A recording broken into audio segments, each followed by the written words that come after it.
Welcome to the online class the good shepherd education centre अथवा Asha national English school से हिंदी की शिक्षिका Mrs Agnihotri. आज की क्लास कक्षा 4 के विद्यार्थियों के लिए है। आज हम हिंदी प्रथम प्रश्न पत्र से पाठ 15 जिसका नाम है 3 सवाल। पिछले वीडियो में आपने इस पाठ के पेज नंबर 72 का अध्ययन किया है। अब आज हम इसके आगे की कहानी को पढ़ेंगे।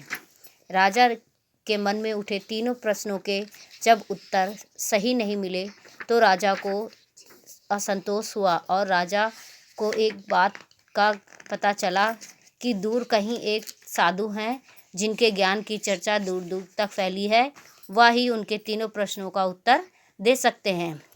तब दूसरे दिन राजा ने राजसी वस्त्र उतारकर साधारण कपड़े पहने, कुछ अंगरक्षकों को साथ ले लिया और घोड़े पर सवार होकर जंगल की ओर चल दिए। काफ़ी देर बाद पेड़ों के झुरमुट में उन्हें साधु की झोपड़ी दिखाई दी। राजा घोड़े से उतर गए।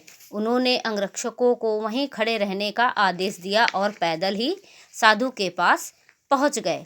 जब राजा को इस बात का पता चला तो राजा ने अपने साधु किसी भी राजसी व्यक्ति से नहीं मिलते, वह साधारण व्यक्तियों से ही मिलते हैं। तब राजा ने अपने राजसी वस्त्रों को उतारकर साधारण कपड़े पहने और कुछ अंगरक्षकों को लेकर साधु की कुटिया के लिए रवाना हुए।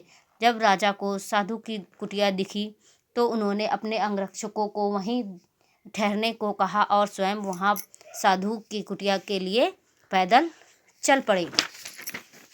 राजा ने देखा कि साधु बड़ी लगन से झोपड़ी के सामने की जमीन खोद रहे हैं। उनका शरीर दुबला पतला है।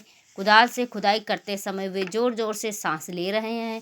राजा को पास आता देख कर वे रुक गए। उन्होंने राजा का अभिवादन किया और फिर अपने काम में लग गए। जब राजा उनके कुटिया के निकट पहुँचे तो उन्होंने देखा साधु बड़ी ही लगन से अपने झोपड़ी के सामने की जमीन को खोद रहे हैं। उनका शरीर दुबला पतला है और खुदाई करते समय वह स्वयं हाँफ रहे हैं। और साधु ने जब राजा को देखा तो रुक गए और राजा का अभिवादन करके खुद स्वयं काम में लग गए। राजा बोला।